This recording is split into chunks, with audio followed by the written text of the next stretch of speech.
ඔන්න බලන්න බයික් එක කාටද දෙන්න කියලා අහුව මේ අයියා කියනවා මෙයා දුර ඉඳන් වැగిලා තියෙන්නේ ඒ හින්දා මෙයාට දෙන්න බාන්න කොච්චර කැපකිරීමක්ද කියලා. එහෙම දෙන්න හැමෝටම බෑනේ නේ.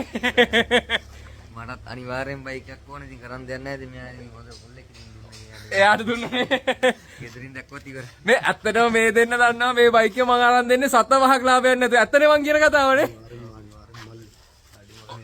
අනිවාර්යෙන්ම ඒ කියන්නේ කතාව හිනා වගේ තමයි.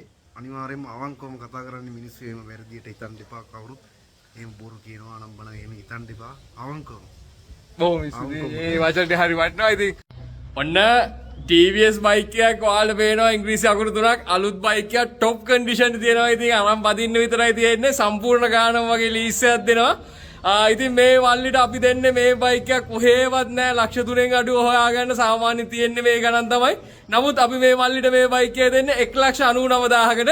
ඉතින් සතුටු විතරට මෙච්චර අඩු ගානේ බයික් එක හම්බෙච්ච එකට. අනිවාර්යෙන් මල්ලි ගොඩක් විශ්වාසයේ මේ සතුට ඔක්කොම මේ විදිහටම තියෙනවා.